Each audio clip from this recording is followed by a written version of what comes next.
All right, I think we are going to go ahead and get started with this webinar. It's 5:03, so I think we should be good to go. But if anybody else trickles in, we will just get them all caught up and ready to go. I'm actually going to share my screen here so that you can see my PowerPoint. There we go. Okay, you should be able to see it, so that should work. So I am going to talk a little bit today about bringing identity and experience into career building. I think this is a really interesting topic, and I'll dive into why I think that's interesting and some of the conversations that I've had with students over the years in just a second. But I just wanted to kind of make you aware, let you know, my name is Taryn Recker. I work in career services in the College of Liberal Arts and Sciences. I worked there for professionally full-time for about 10 years. Before that, I was actually a graduate student in the office too. So I've been with them for a long time and just working with all kinds of different students and alumni. And I wanted to just review with you for a second as an Iowa State student, all the different things that you have access to through career services. So every college has their own career services office and works with those specific majors and those employers and with the faculty and staff in that college. So we're specialized and we know a lot about the students who we work with and what they are studying and the common types of careers that they go into. But just wanted to let you know that you have access to these experts in your college who know how to do resumes and CVs. They know how to write cover letters. I know that's a question we get a lot in our office. What is a cover letter and how do I write one? We get students who are looking for internships or jobs, and either they're not sure where to start, or maybe they're just a little confused. They've gotten a few weeks into their search and they're not sure if they're doing things correctly. We do a lot of work with LinkedIn profiles, helping students get ready for the career fairs that are coming up in the next couple of weeks, preparing for interviews, and then of course evaluating and negotiating job offers. So if you have further questions about anything else today, or about any of these topics, you can definitely contact Career Services, either myself or your College of Career Services office, and we'll get you in the right direction and get you answers to your questions. So one of the things I wanted to talk about a little bit today is actually a conversation I have with students all the time, pretty much constantly. I will also tell you that this is not my favorite PowerPoint I've ever made, but hopefully it gets the point across today. But I found this graphic and it was kind of exciting to me because I was like, oh my gosh, someone else must be trying to tell students this too. And one of the things that I talk a lot about with students is that you are more than just your degree. You're more than just your major. You're more than just the classes that you're taking. I think a lot of students are very eager and excited to use their majors and kind of put those to work. But there are also a lot of other things about you, a lot of other great things, a lot of other wonderful things that employers may want to know about, or things that you may want to share with employers or talk to them about. And so I think it's really good to take some time and reflect on what some of those things might be too, and how they can add value to your job search and just where they might come out in different places in your career search. So we're going to talk a little bit today about what some of those things might be and what value they might bring to your search. But we're also going to talk a little bit about how do you talk to employers about these things, including when do you tell employers about certain things that might affect your existence in the work world, and also just how do you research employers and how do you find employers that you might be a good fit for you. So one of the first things I wanted to show you, the career services staff on campus belong to an organization called NACE. It's the National Association of Colleges and Employers. And they do a survey every year. Sorry, my light's gonna change as the sun sets. It was kind of cloudy before and now it's getting sunny. But they do a survey every year and they talk to employers about what they're looking for in college students. And these were the responses from 2020. So these are the skills that employers are looking for. And so I constantly talk to students about these different skills and how can you get these on your resume, or how can you talk about them or give examples of them in interviews and things like that, or how do you talk about them in a cover letter. And I find that a lot of students have really interesting stories and really interesting experiences and things that they bring to the job search that are very, very helpful and often help them demonstrate these skills.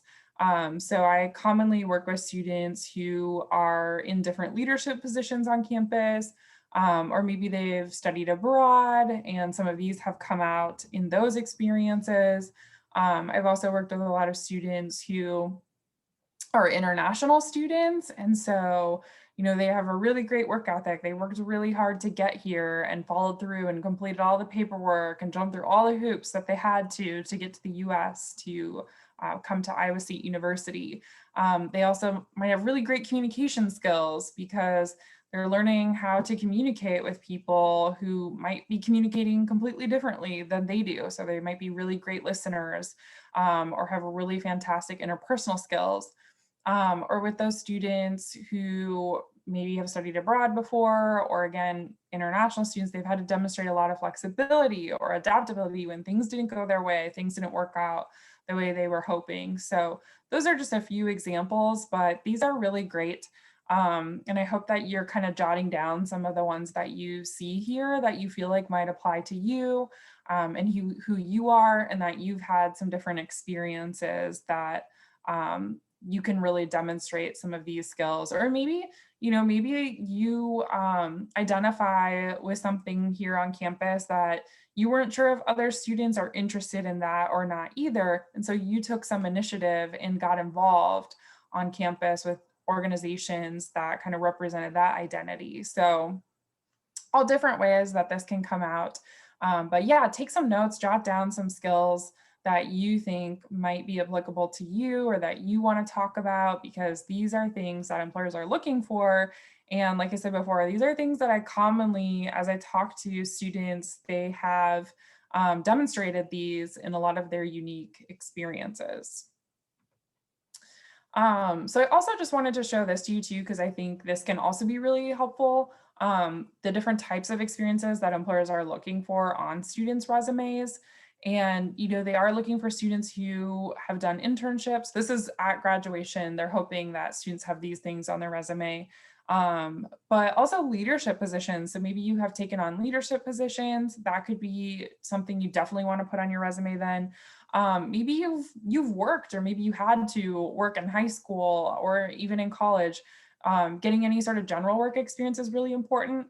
Sometimes students come to me and they say like, oh, I'm not that important, or I haven't done anything that's that interesting or that important. And once I start talking to them, like, they had a part-time job. They worked at Starbucks or McDonald's or Subway, or they were a lifeguard at the pool, or they were a clerk at the grocery store.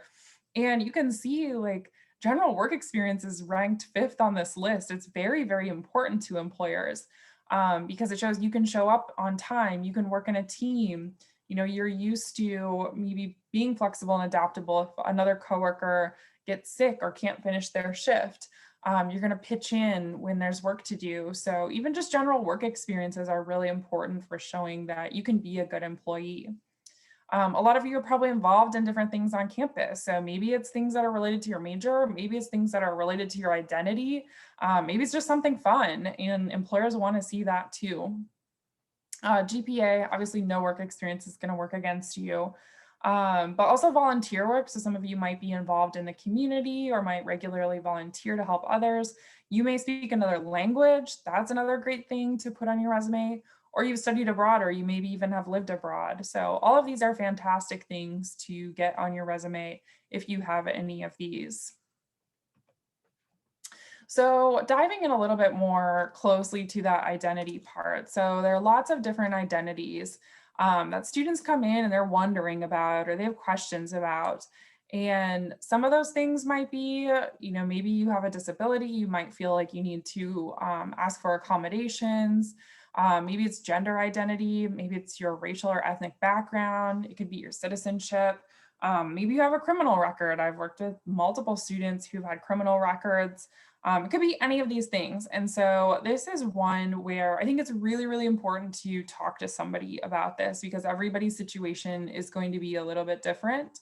So it might be really helpful to either sit down with a career services person or someone else who you trust, who has, is going to give you good, solid advice on these things, and talk through this if you're worried about it or you're concerned. Like I said, a lot of these things can bring a really unique and interesting, examples into your job search, but some of these might be kind of stressful for you and you might not know how to handle it. And that's totally okay. I've totally had students come to my office saying, I don't know how to talk about this or that. And we can help you with that. Some things you want to think about. And like I said, I feel this is kind of hard to give as a presentation because I can't, give very super specific advice to everybody's individual situation in this sort of format. But like I said, one-on-one, absolutely. But things you want to be thinking about or considering is the timing. So I have worked with students, like I said, with a disability, and we've had to kind of talk through, do you need to disclose the disability before you apply? Is there a reason that maybe you're having trouble filling out the application that you need to tell them about? Is there something during the interview process that maybe you need to make that process go more smoothly for you? Can you do this when you receive the internship or the job offer? Would that be the best time to tell them?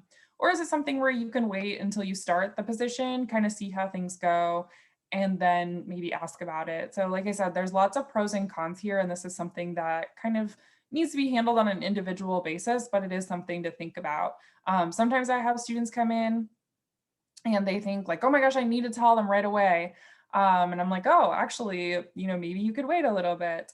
Another example is for international students. So a lot of times international students are going to want to talk about their eligibility to work in the United States. A lot of times they're going to want to bring it up during the first or second interview so they don't get too far into the process and realize that the employer is not willing to maybe sponsor them if it were a full-time job. So pros and cons there.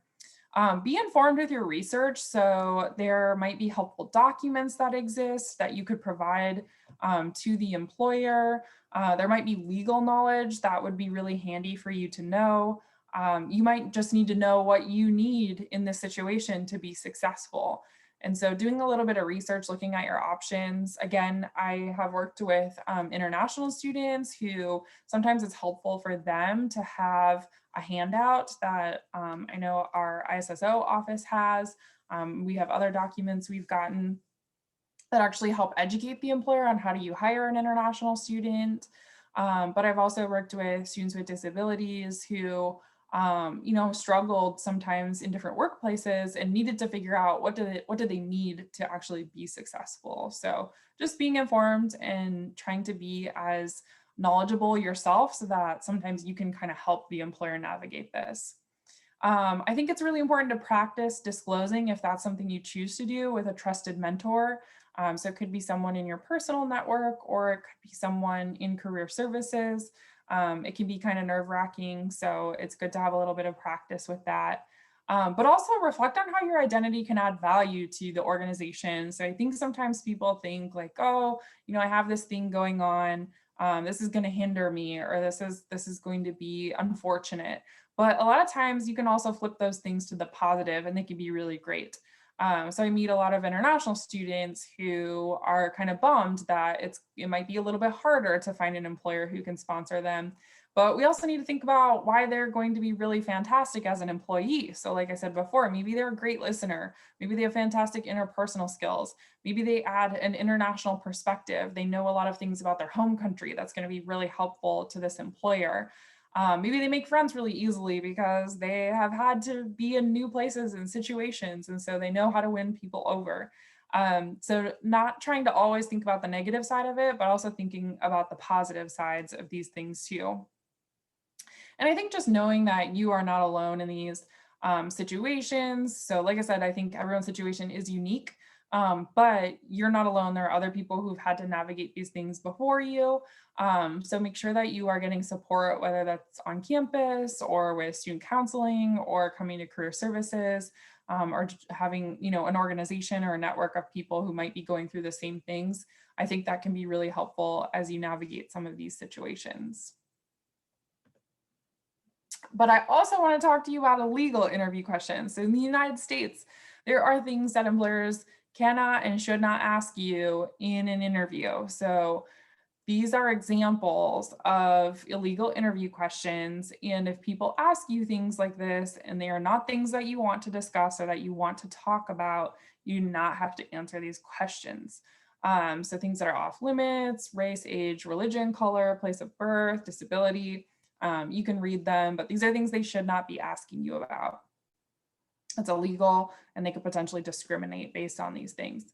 So sometimes I have students ask me though, like, well, wait, what if they ask me about one of these things? What am I going to say? Like, oh no, that's an illegal question. You can't ask me.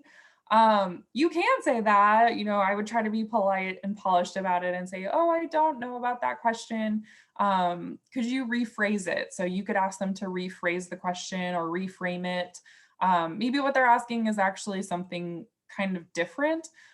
You could also rephrase it for them too. So if they say something about what's your marital status, you could say, oh, are you asking if I'm competent and capable to do this job? Yeah, I am. So if nothing else, you can always rephrase it to just that, like, oh, am I competent and capable? Yes, I am. I had an employer actually ask me once about where I lived, the location, and that it was kind of far away from the office that I was going to work in. And technically that's kind of an illegal question, like that's not really any of their business. And basically, another person on the interview committee caught it and asked them to rephrase it. But one thing I could have said was, oh, if you're concerned about if I'm going to be on time to work and if I'm going to be a reliable employee, yes, I will be. So like I said, you can rephrase it a little bit and hopefully kind of answer the question they're actually asking, but they shouldn't be asking you about these things. So definitely be aware of that. And if anybody has any questions or wants me to clarify things, I absolutely can, you know, feel free to let me know if you have anything as I'm talking here. I'm happy to make this more conversational. And like I said, some of these instances, I know people might not want to share their exact situation in this format, but we can talk about things more broadly, or again, don't be afraid to reach out personally too. So one thing I think it's really important for everyone to do, but I know that it can be especially concerning if you have, you know, something that you're a little worried about disclosing, or, you know, something that you feel like could be making it more difficult for you to be successful in a workplace. I think it's really important to research the organizations for fit. So researching potential employers, places you might want to work, and just really make sure that it's a good fit for you. So one of the things you can definitely do is talk to your network. So talk to your friends and family about organizations that you might be interested in and get their perspectives. Like I said, if you're in any student organizations on campus with people who you relate to, it might be great to ask them what organizations maybe they work at, where they've had good luck, if they've had great conversations with people, maybe at a career fair or a networking event. That can definitely give you some leads. Most people actually get their jobs through their family and friends, through their network. So it's also a good place to kind of do some research. It's also helpful sometimes to look at different organizations' websites or look at their social media and see if they have any of the following things on their website, just openly out there. I know this is kind of a wordy slide, but I wanted to make sure to get all of these things on here. So again, you know, if you need to jot down any ideas of things that specifically would apply for you that you want to check the websites for. One word of caution that I would say is I think a lot of diversity and inclusion initiatives can be sort of buzzwords, and I think it can be sort of trendy, unfortunately, fortunately or unfortunately, for organizations who want to kind of tout these things and put them out there. So just because you do find it on the website or on their social media doesn't mean that things are going to be perfect within the organization. But I think it is a good starting place to just see what are they acknowledging publicly and what do they say. And I think too, like even acknowledging or even researching their leadership, looking on LinkedIn and seeing who else works there. Some of those things, just depending on what you're looking for, you might be able to, there might be some telling things if you look at that too. A couple other things you could look at. So you can look at ratings or lists online. So there are lots of different, magazines, publications that will say like top places to work or most inclusive places to work. And you can find those, you can Google them, and those might give you some ideas too of places that might be a good fit for you. You can look at job boards and LinkedIn groups. So there are a lot of job boards, there are a lot of LinkedIn groups for specific identities. So you can search those and you can potentially find positions there that might be a good fit for you, or again, just get some ideas, some inspiration that you might be able to kind of draw some parallels from. So those could be good options. But I think one of the best things, honestly, that you can do is if you get to the interview stage is to ask questions in the interview. You'll notice that these questions are pretty broad, and these ones are meant to not disclose anything about you to the employer. If you already have done that or you feel comfortable doing that, you could ask more pointed questions. You don't necessarily want to make the employer uncomfortable or put them on the defense, but I think you can always word them in a positive and professional way, but just asking them to describe the culture. Sometimes asking them to describe the culture of the organization as a whole, and then also asking them to describe the culture of the office or department that you'll be working in is also really good too, because depending on how big the place is, those can be two very different things. And so that might be a good thing to clarify. But what kind of affinity groups you have? So affinity groups are kind of like student orgs for grown adults in working places. And so you can ask about if they have any affinity groups and what they are. So you might find like groups for women or groups for people of color.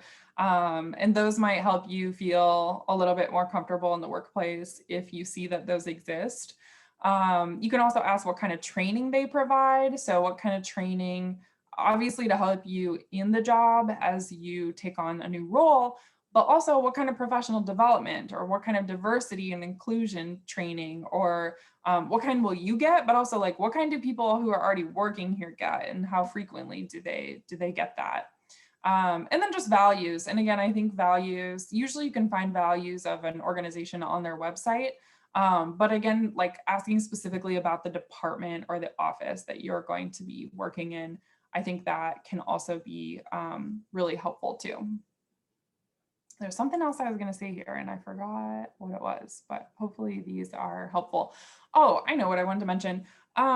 So I think it's also important to think about your values, yourself, and what you're looking for in a workplace. And also think about what kind of work you want to do and how much work you want to do. Because I have known people who go to organizations that don't have affinity groups or don't have this kind of training, but they're really interested in starting those things. And so, I mean, really, they're doing extra work. And so that's something to think about. But some people feel like they would love to go in and help an organization with this, no matter what their role is. It's just something they like to do. So I think that's something else that you can think about too, is that maybe you really, really like an organization, but they don't have these things. Like, are you willing to step in and start those things? Because you probably could better their environment too, and their culture. So some people want things to already be established, and some people don't mind doing the work. So it's kind of up to you and how you want that to work. So finally, just kind of wrapping up, like I said, I think a lot of these conversations can be a little bit stressful for students, can cause a lot of worry and anxiety. And like I said at the beginning, like knowing that you are not just your major, you are an entire person and you have lots of skills and experiences that make you unique and set you apart. But if you have, try to have a positive attitude, do your research, ask questions about these things. If you can be confident in yourself and the skills that you have, there are a lot of employers out there who are very excited to hire Iowa State students. So you definitely have that going for you. And just give some thought to your unique background and your unique experiences. I think a lot of students have really great things that they can bring to the workforce, and sometimes they forget about those things. But I had showed you those skills at the beginning and those experiences that our employers are are really looking for. And I feel like identities can tie a lot into those pieces. So hopefully you kind of wrote some of those down and can think of examples or places that you want to put those in your resume and demonstrate some of those. So those will definitely help you stand out. So I just want to take a second. I can actually stop sharing my PowerPoint, but just wanted to know if anybody has any questions or any stories to share. If you have stories to share that you think might help each other, I think that's fantastic too. So I'll give you a few minutes if anybody has anything to share or any questions.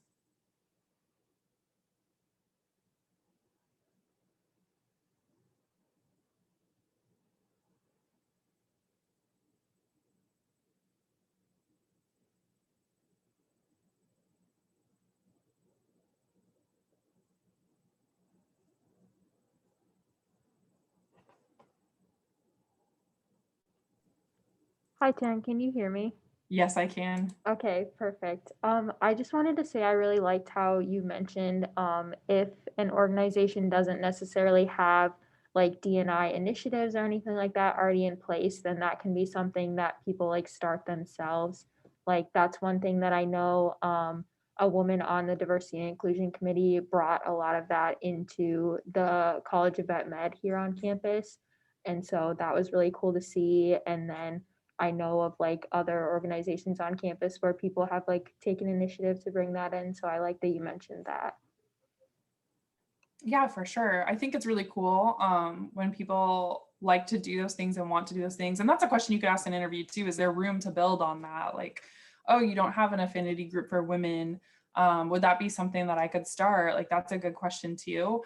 I think the question there just becomes like, what are you ready to do? Because that can be a lot of additional work in addition to this job that you hopefully will get to. So I think there's a fine line there, and it's not something. I mean, you don't have to start a new job and start an affinity group in the first year either. Once you get a little bit more settled, but I think that's kind of the line is just also considering like is it something you are up for? So, do you have any examples of things that you've learned um, or kind of brought your experiences and identity into different roles? Yeah, I mean, I guess so. I am pre-vet and I want to go into like veterinary medicine. And fun fact, the veterinary profession was ranked as the whitest profession in America in 2017. And so being a Black woman, it was kind of nerve-wracking when I like first learned that, but then like throughout the last couple years, it's just been something to kind of like push me forward to say like, well, maybe this will be what someone else who's like scared of that needs to see to be able to push them forward too. So that's like one kind of area. And I actually participated in an internship that was specifically for people of color that were interested in veterinary medicine to get them like farm work experience and shadowing experience and get them like actually interested in the field so that we can kind of like stray away from being the whitest profession. Mhm. But yeah. No, that's awesome. It sounds like you've gotten some great leadership experience because of that and been able to, again, it's something that can be kind of nerve wracking, but a lot of times it's something that you can channel into something really good too, and talk about really positively. And I think that's a great example for an interview too, to be able to say, like, I saw this problem and here's how I'm trying to fix it and what I'm trying to do and, the progress I feel like I've made. So I think that's really cool. Any other questions or anything else anybody wants me to address? I can't always promise I have answers, but I can at least point you in the right direction.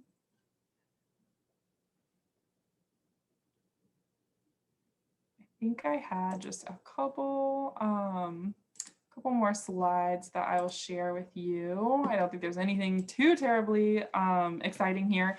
Oh, I did just want to mention a few things, some online resources that Career Services has that I think can be really helpful.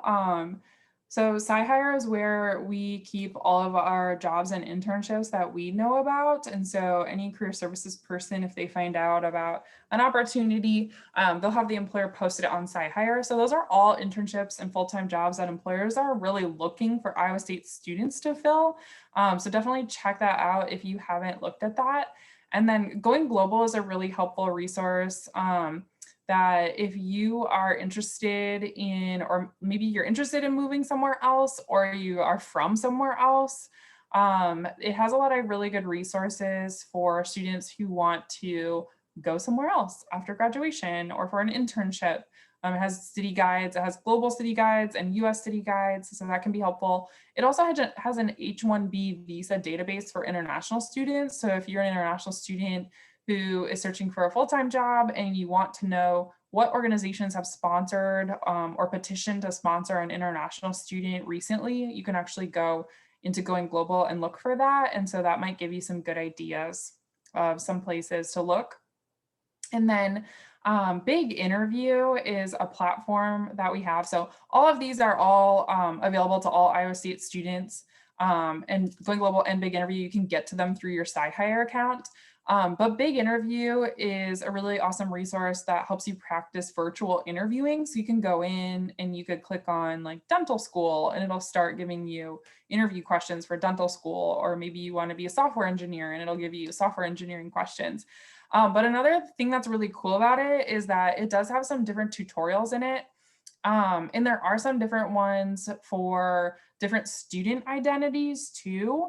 And they're adding to that, so adding more identities to that. So if there's something you want to learn about with yourself or kind of dig into, or like some of those things about like, when do I disclose this? Like a gender identity, there actually are some tutorials in there too that are for specific student identities. So I'd encourage you to get in there and check that out too, as just another starting point. And then finally, I did put the career services website on there, just the general career services one. And I can't remember if it's actually career.istate.edu, if it's careers. So if I have that wrong, it just has an S at the end of careers. But anyways, so that's the website where all the career services offices have all their contact information. So you can definitely check that out. And also a lot of the career services offices have specific resources for different student identities. So I know that if you go to the LAS Career Services website, and any student, you don't have to be an LAS, like go to our website. Under our resources page, it says find a job or internship, and then it says resources. There's a whole handout on different student identities and specific resources. But like I said, if you need any help with anything, you can always connect with me and I can get you in the right direction. And I did put my personal, well, I guess it's my Iowa State email on there and my LinkedIn. So if you want to connect that way too, you are more than welcome to do that. But hopefully you learned a few new things today. And if you have any questions or anything, like I said, feel free to reach out. We want to make sure that you get any help that you need and that you can turn these into positive experiences, and that if there's things you need to talk to employers about, you know how to do that and you feel confident doing it. So any final questions or comments?